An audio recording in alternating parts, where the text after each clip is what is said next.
மறைந்த முன்னாள் பாரத பிரதமர் ராஜீவ்காந்தியின் 33வது நினைவு நாள் புதுச்சேரி அரசு செய்தி மற்றும் விளம்பரத்துறை சார்பில் அனுசரிக்கப்பட்டது. இதனையொட்டி ராஜீவ்காந்தி சிலை சதுக்கத்தில் உள்ள அன்னாரது திருவுருவ சிலைக்கு துணைநிலை ஆளுநர் சி. பி. ராதாகிருஷ்ணன், முதலமைச்சர் ரங்கசாமி, துணை சபாநாயகர் ராஜவேலு, அமைச்சர் லட்சுமி நாராயணன், அரசு கொறடா ஏ.கே.டி. ஆறுமுகம் உட்பட பலர் மாலை அணிவித்து மலர் தூவி அஞ்சலி செலுத்தினர்.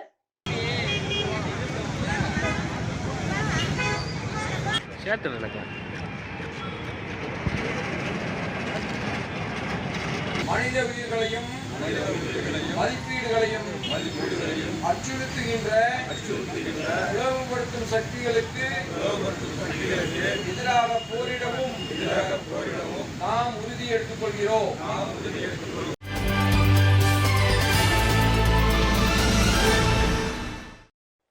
வில்லியனூரில் அருள்மிகு கோகிலாம்பிகை உடனுறை திருக்காமேஸ்வரர் திருக்கோவில் உள்ளது. இக்கோவில் பிரம்மோற்சவ விழா கடந்த 13ஆம் தேதி கொடியேற்றத்துடன் தொடங்கியது. தொடர்ந்து தினந்தோறும் சுவாமிக்கு சிறப்பு பூஜைகள் செய்யப்பட்டு வந்தது. முக்கிய நிகழ்வான ஆடம்பர பிரம்மாண்ட தேர் விழா நடைபெற்றது. இதில் சிறப்பு விருந்தினராக துணைநிலை ஆளுநர் சி. பி. ராதாகிருஷ்ணன், முதலமைச்சர் ரங்கசாமி ஆகியோர் கலந்து கொண்டு தேரை வடம் பிடித்து இழுத்து தொடங்கி வைத்து சுவாமி தரிசனம் செய்தனர். இதில் சபாநாயகர் செல்வம், அமைச்சர்கள் நமச்சிவாயம், தேனி ஜெயக்குமார், சாய் ஜே சரவணன்குமார் மற்றும் ஆயிரக்கணக்கான பக்தர்கள் கலந்து கொண்டு தேரை வடம் பிடித்து இழுத்து சுவாமி தரிசனம் செய்தனர். 4 மாட வீதிகள் வழியாக சென்ற தேர் மீண்டும் கோவில் வாயிலில் நிறைவு பெற்றது. தொடர்ந்து சுவாமிக்கு மகா தீபாரதனை காண்பிக்கப்பட்டது. இதில் பக்தர்கள் கலந்து கொண்டு சுவாமி தரிசனம் செய்தனர்.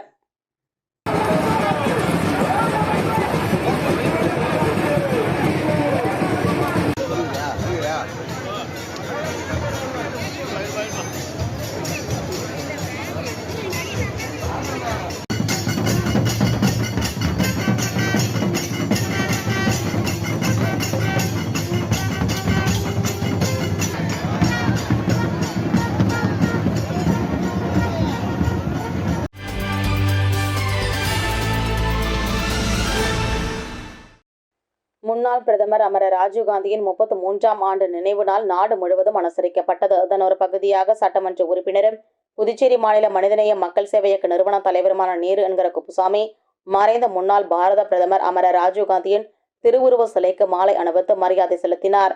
நிகழ்ச்சியில் புதுச்சேரி மாநில மனிதநேய மக்கள் சேவை இயக்கத்தைச் சேர்ந்த நிர்வாகிகள் பலர் உடனிருந்தனர்.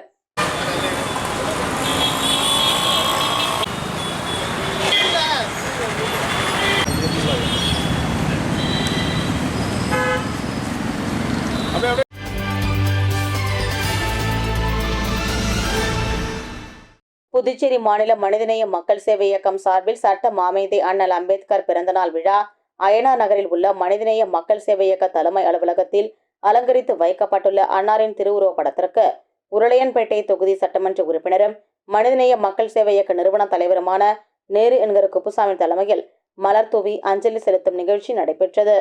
மேலும் நிகழ்ச்சியில் புதுச்சேரி மாநில மனிதநேய மக்கள் சேவை இயக்கத்தைச் சேர்ந்த நிர்வாகிகள், பிரமுகர்கள், இளைஞர்கள், மகளிர்கள் கலந்து கொண்டனர்.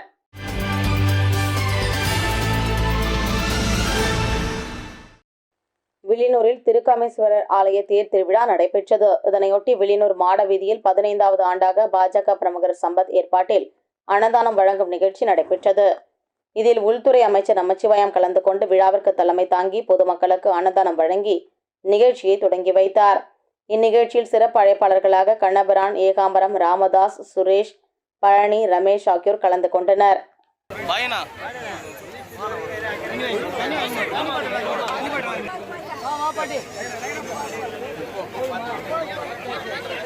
இதேபோல் வில்லியனூர் அருள்மிகு திருக்காமேஸ்வரர் ஆலய பிரம்மோற்சவ தேர் திருவிழாவினை முன்னிட்டு புதுவை மாநில பருவத ராஜகுல சங்கத்தின் சார்பில் சங்கத்தின் துணைத் தலைவரும் வீராம்பட்டின கிராம மக்கள் பஞ்சாயத்து தலைவருமான விஜயகுமார் குடும்பத்தினரால் அம்மனுக்கு பட்டு சாத்தப்பட்டது. அதனைத் தொடர்ந்து சங்கத்தின் சார்பில் பக்தர்களுக்கு அன்னதானம் வழங்கப்பட்டது. இந்நிகழ்ச்சியில் சங்கத்தின் காப்பாளர் பேராசிரியர் ராமதாஸ் தலைமை தாங்கி நிகழ்ச்சியை துவக்கி வைத்தார். சங்க தலைவர் ராமலிங்கம், செம்படவர் நிர்வாக குழு தலைவர் இளங்கோவன் ஆகியோர் முன்னிலை வகித்தனர். சங்க பொதுச் செயலாளர் கணேசன், பொருளாளர் நாகலிங்கம் மற்றும் செம்படவர் மட நிர்வாக குழுவின் பொறுப்பாளர்களும் புதுவை மாநில 14 கிராம பருவத ராஜகுல பஞ்சாயத்தினைச் சேர்ந்த தலைவர்கள், கிராம பஞ்சாயத்து பொறுப்பாளர்கள் கலந்து கொண்டனர். நிகழ்ச்சியின் இறுதியில் பொருளாளர் இதயவேந்தன் நன்றி கூறினார்.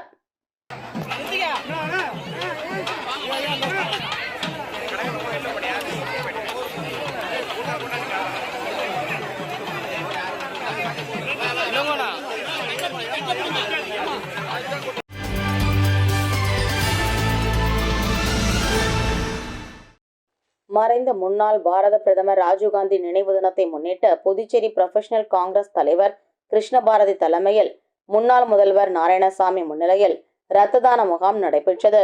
இந்நிகழ்வில் நாடாளுமன்ற உறுப்பினர் வைத்திலிங்கம், முன்னாள் அமைச்சர் கந்தசாமி மற்றும் புதுச்சேரி மாநில காங்கிரஸ் கட்சி துணைத் தலைவர் தனுசு, முன்னாள் இளைஞர் காங்கிரஸ் தேசிய செயலாளர் லட்சுமிகாந்தன், மாநில இளைஞர் காங்கிரஸ் நிர்வாகிகள் பங்கு பெற்றனர். அதனைத் தொடர்ந்து மருத்துவமனை வாயில் முன்பு சுமார் 500க்கும் மேற்பட்ட பொதுமக்கள் மற்றும் நோயாளிகளின் உறவினர்களுக்கு மருத்துவ அணி தலைவர் பதூர் தலைமையில் சிற்றுண்டி வழங்கப்பட்டது. இதில் மருத்துவ அணி நிர்வாகிகள் மற்றும் காங்கிரஸ் கட்சி நிர்வாகிகள் கலந்து கொண்டனர்.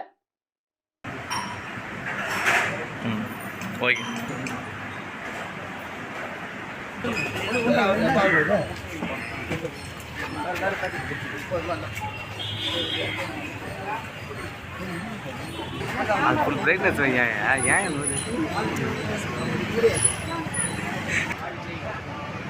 ஓகே.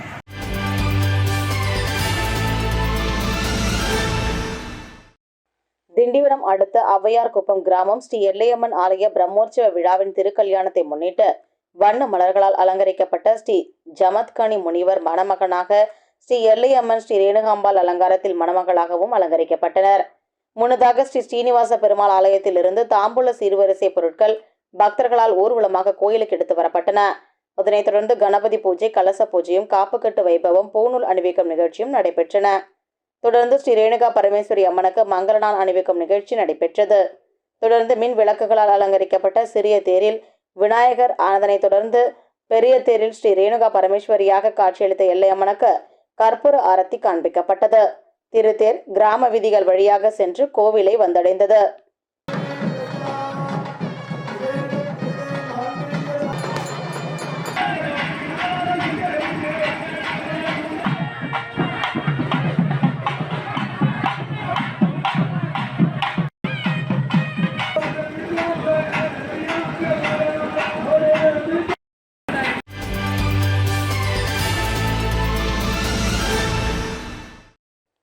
புதுச்சேரி மாநில காங்கிரஸ் கட்சி சார்பில் மறைந்த முன்னாள் பாரத பிரதமர் ராஜீவ்காந்தியின் நினைவு நாள் அனுசரிக்கப்பட்டது. இதனையொட்டி முன்னாள் முதலமைச்சர் நாராயணசாமி தலைமையில் கட்சியின் மாநில தலைவர் வைத்திலிங்கம் மற்றும் முன்னாள் அமைச்சர் கந்தசாமி, முன்னாள் அரசு கொறடா அனந்தராமன் மற்றும் காங்கிரஸ் கட்சி நிர்வாகிகள் ராஜீவ்காந்தி நினைவு ஜோதியுடன் ஊர்வலமாக சென்று அன்னாரின் திருவுருவ சிலைக்கு மாலை அணிவித்து மரியாதை செலுத்தி உறுதிமொழி ஏற்றனர்.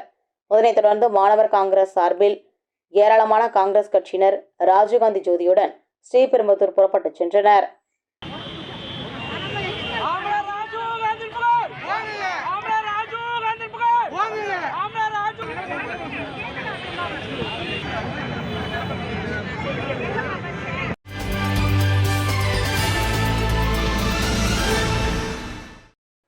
பத்தாம் வகுப்பு தேர்வு முடிவில் காரைக்கால் மாவட்டம் 78.20% தேர்ச்சி பெற்றுள்ளது. மாவட்ட அளவில் அரசு மற்றும் தனியார் பள்ளிகளுடன் ஒப்பிடும்போது காரைக்கால் அன்னை தெரேசா அரசு மேல்நிலைப் பள்ளியில் பயின்ற திருநள்ளாறு பகுதி தாமணங்குடி கிராமத்தைச் சேர்ந்த விவசாய கூலி தொழிலாளி பக்கிரிசாமி, கலைவாணி தம்பதியரின் மகள் அர்ச்சனா 500க்கு 490 மதிப்பெண்களுடன் முதலிடம் பெற்றார். முதலிடம் பெற்ற மாணவி அர்ச்சனாவை அவரது இல்லத்தில் சந்தித்த புதுச்சேரி மாநில பாஜக துணைத் தலைவர் GNS ராஜசேகரன் சால்வை அணிவித்து இனிப்பு வழங்கி வாழ்த்து தெரிவித்தார். முதலிடம் எடுத்த மாணவிக்கு பாராட்டு விழா விரைவில் நடத்த உள்ளதாகவும் தெரிவித்தார். அப்போது திருநள்ளாறு தொகுதி பாஜக நிர்வாகிகள் மற்றும் உறுப்பினர்கள் உடனிருந்தனர். தினமும் ரூபாய் 1 கட்டண பேருந்தில் பள்ளிக்கு வந்து சென்று மாவட்டத்தில் முதலிடம் பிடித்த மாணவிக்கு பாராட்டுகள் குவிந்து வருகிறது.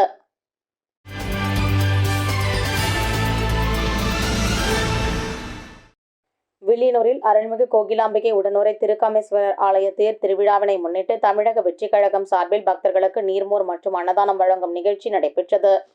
இந்நிகழ்ச்சிக்கு தமிழக வெற்றிக் கழகம் கட்சியின் பிரமுகர் வில்லியனூர் பூக்கடை பிரபு தலைமை தாங்கி பொதுமக்களுக்கு வழங்கினார். இந்நிகழ்ச்சியில் அருண், ராஜவேல், பாலா, பிரேம், பாலமுருகன் ஆகியோர் கலந்து கொண்டனர். அதனைத் தொடர்ந்து தமிழக வெற்றிக் கழகம் கட்சியின் உறுப்பினர் அடையாள அட்டை வழங்கப்பட்டது.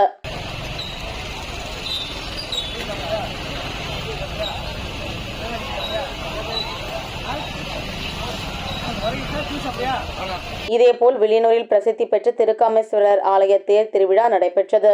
அதனையொட்டி வில்லியனூர் மார்க்கெட் வீதியில் அமைந்துள்ள சந்துரு புஷ்ப வியாபாரம் சார்பில் 20வது ஆண்டாக பொதுமக்களுக்கு அன்னதானம் மற்றும் நீர்மோர் வழங்கப்பட்டது. இந்நிகழ்ச்சிக்கு சந்துரு தலைமை தாங்கி சுமார் 2000க்கும் மேற்பட்ட நபர்களுக்கு அன்னதானம் மற்றும் நீர்மோர் வழங்கி நிகழ்ச்சியை தொடங்கி வைத்தார்.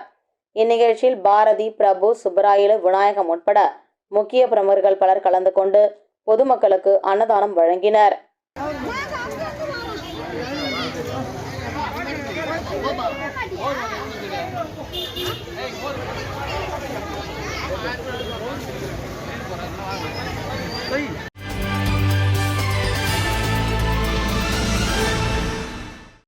புதுச்சேரி அரசு நலவழித்துறை தேசிய காசநோய் ஒழிப்பு திட்டம் தவளக்குப்பம் ஆரம்ப சுகாதார நிலையத்தின் சார்பில் காசநோய் தடுப்பூசி போடும் நிகழ்வு நடைபெற்றது. நிகழ்ச்சிக்கு காசநோய் தடுப்பு பிரிவு கிராமப்புற செவிலியர் நிஷாந்தினி வரவேற்றார். செவிலியர் அதிகாரி ஜமுனா, கிராமப்புற செவிலியர் கலாவதி, சுகாதார உதவி ஆய்வாளர் ஜவஹர் ஆகியோர் முன்னிலை வகித்தனர். நிலைய மருத்துவ அதிகாரி அஸ்மா மீனோ ஆகியோர் தலைமை தாங்கி தடுப்பூசி போடும் நிகழ்வை தொடங்கி வைத்து சிறப்புரையாற்றினர். இந்திய அரசு 2025க்குள் காசநோயினை ஒழிக்கும் குறிப்பிட்ட கால அளவுகோலை மேற்கொண்டுள்ளது. காசநோய் பாதிப்புக்கு உள்ளாகக்கூடிய பெரியவர்களுக்கு பிசிஜி தடுப்பூசியினை வழங்குவதன் மூலம் சமூகத்தில் புதிய காசநோய் தொற்றினை குறைக்கக்கூடும். தற்பொழுது அல்லது இதற்கு முன் புகைப்பழக்கம் உள்ளவர்கள், சர்க்கரை நோயினால் பாதிக்கப்பட்டவர்கள் ஆகியோர் 18 வயது நிரம்பி இருந்தால் தடுப்பூசியினை போட்டுக்கொள்ளலாம். ஆரம்ப சுகாதார நிலையத்தில் தடுப்பூசி போடும் பணி நடைபெற இருக்கிறது. இவ்வாய்ப்பினை பொதுமக்கள் பயன்படுத்தி தடுப்பூசியினை போட்டுக்கொண்டு காசநோயை நம்மால் முடிந்த அளவுக்கு முடிவுக்கு கொண்டுவர முடியும் என்று உறுதியேற்போம் என்று விளக்க உரையாற்றினார். நிகழ்ச்சியின் இறுதியில் செவிலியர் அதிகாரி வேதநாயகி நன்றி கூறினார். நிகழ்ச்சியில் பொதுமக்கள், மருத்துவமனை ஊழியர்கள், ஆஷா பணியாளர்கள் கலந்து கொண்டனர்.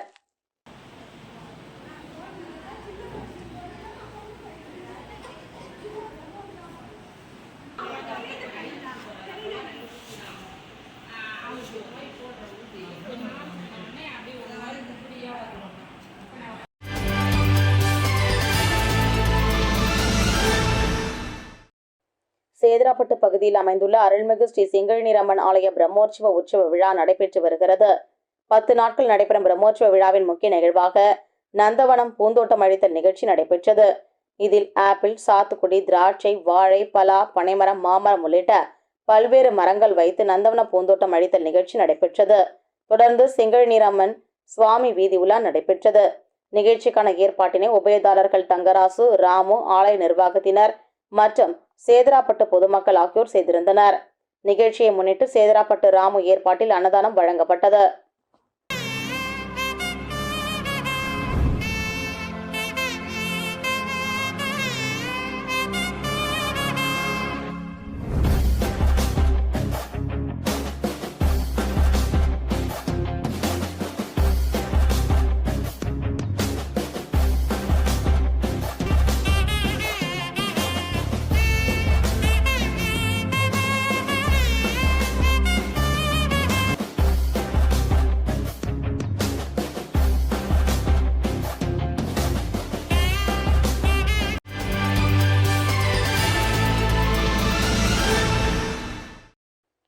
திண்டிவனம் அடுத்த தீவனூர் ஸ்ரீ லட்சுமி நாராயண பெருமாள் ஆலயத்தில் திருக்கல்யாணத்தை முன்னிட்டு வண்ண மலர்கள் கொண்டு அலங்கரிக்கப்பட்ட உற்சவர்கள் ஸ்ரீதேவி பூதேவி சமேத ஸ்ரீனிவாச பெருமாள் மற்றும் ஸ்ரீ லட்சுமி நாராயண பெருமாள் மணமக்களாக காட்சியளித்தனர்.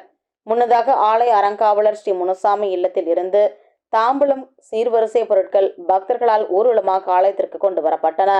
இதனைத் தொடர்ந்து மணமக்கள் அழைப்பு, மாலை மாற்றும் வைபவம், கலச பூஜ்யம், காப்பு கட்டும் வைபவம், பூநூல் அணிவிக்கும் நிகழ்ச்சியும் நடைபெற்றன. தொடர்ந்து ஸ்ரீதேவி பூதேவி மற்றும் ஸ்ரீ லட்சுமி தாயாருக்கு மங்கள நான் அணிவிக்கும் வைபவம் நடைபெற்றது. இதில் பக்தர்கள் கலந்து கொண்டனர்.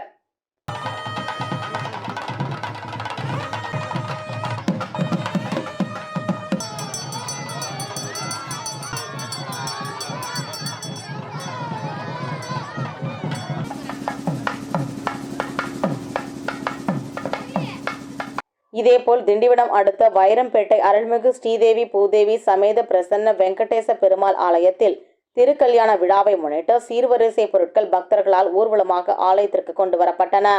இதனைத் தொடர்ந்து மணமக்கள் அழைப்பு, மாலை மாற்றும் வைபவம், கலச பூஜ்யம், காப்பு கட்டும் வைபவம், பூநூல் அணிவிக்கும் நிகழ்ச்சியும் நடைபெற்றன. தொடர்ந்து ஸ்ரீதேவி பூதேவி மங்களநான் அணிவிக்கும் வைபவம் நடைபெற்றது. தொடர்ந்து வீதி உலா கிராம வீதிகள் வழியே நடைபெற்றது. இதில் பக்தர்கள் கலந்து கொண்டனர்.